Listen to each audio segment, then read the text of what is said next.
So I got a question from one of my friends asking for a video on how to get rid of their student debt. And I thought this is actually quite an important issue because lots of students in the UK feel very stressed about the amount of loan they have, how they're ever going to pay it back. And I wanted to make this video to try and get across the key bits of information, try and relieve some of this stress in as painless a manner as possible.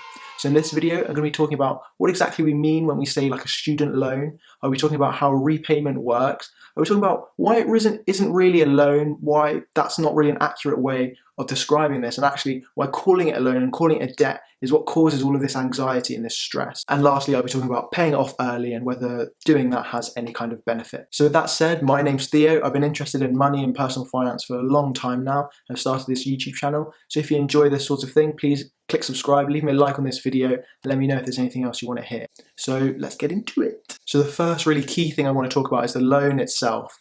And we call it a loan even though it's not kind of really a loan. There's quite a strong argument for calling it something like a graduate contribution scheme or like a graduate tax or something like that. That's something that Martin Lewis talks a lot about, and in fact a lot of the information in this video will come from his website, The Money Saving Expert, so I highly suggest checking that out if you want some more information. So the first thing to know about a student loan in the UK is that if you don't pay it off by 30 years after you graduate, it gets wiped. So it's impossible for you to pass this debt on to your children. If you can't pay it off, then nothing bad happens. You're not going to have any bailiffs knocking at your door. There is no sort of impact on your credit score. Nothing like that happens. There's no negative connotations to having the student loan and not being able to pay it off.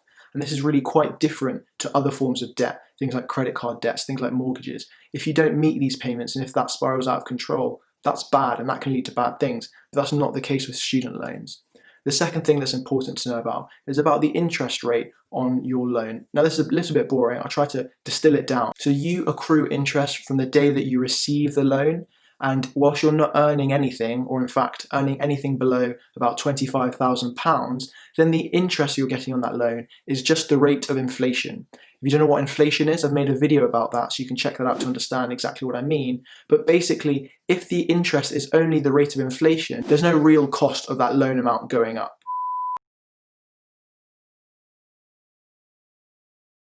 And then if you're earning more than 26,000 up to about £42,000 a year, the amount of interest you get will increase a little bit and will have a little bit added on to the inflation rate. And this will go up depending on how much you're earning between that £26,000 to £42,000 range. And then once you get up to the £42,000 mark or thereabouts, then what happens is you have the rate of inflation plus an added 3%, and that is the same no matter how much you earn over £42,000. So every year you'll have that interest added on.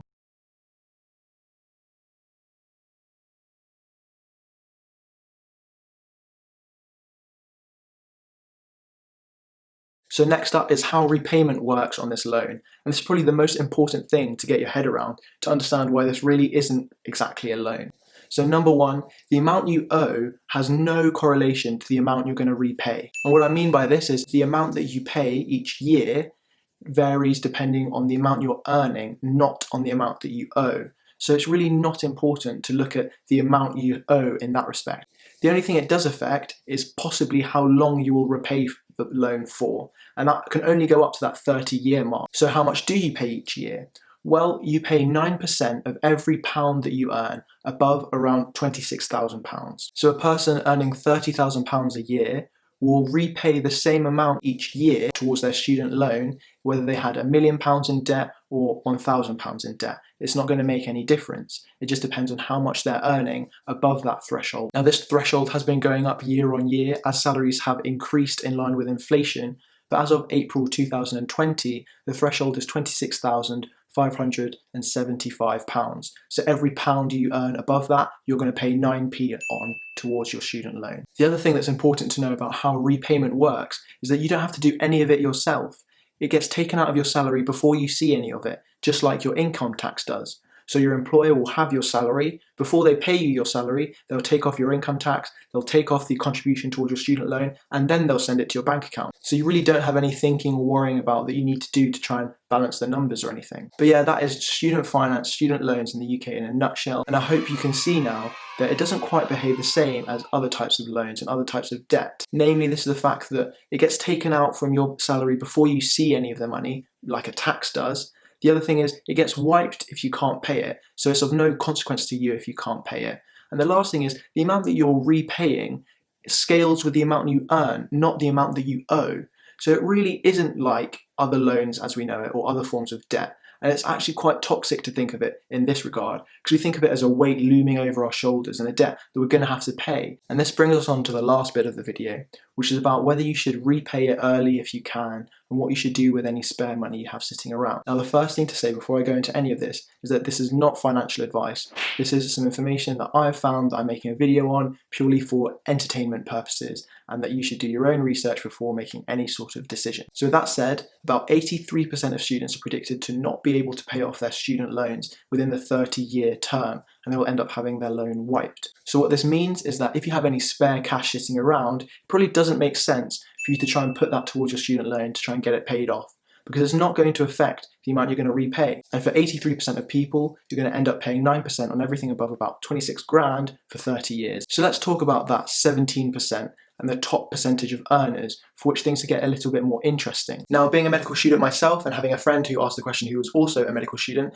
I wanted to find out exactly what the case was for doctors. If you're not too concerned with what the case is for doctors, then you can skip ahead to the timestamp I'll leave on the screen, but otherwise this is how I went about finding out the facts. So the first thing I did is I found all the salaries from all the different levels of training of doctors that are luckily public information. Now, in this model I've assumed various things, namely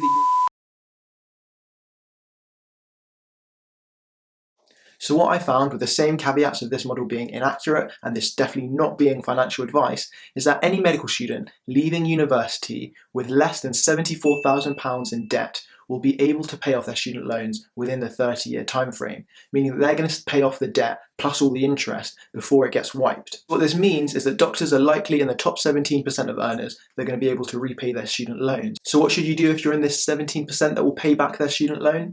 Well, I think that it would probably be wiser to try and put aside as much money as you can afford to, as soon as you can afford to, and try and reduce that student loan amount as quickly as you can.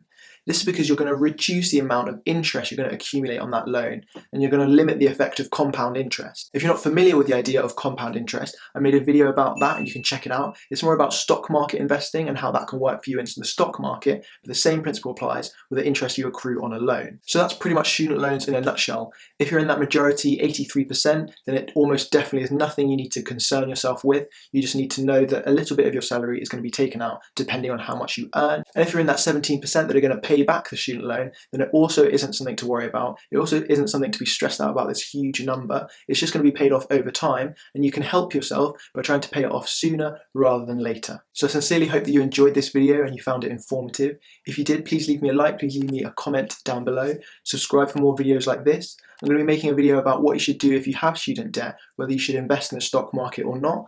I'm also going to be making a video on how to manage your money and some ideas to help with that. So if you like the sound of either of those things, then please do subscribe and hit the notification bell, and I'll see you in the next video. Thank you very much for watching.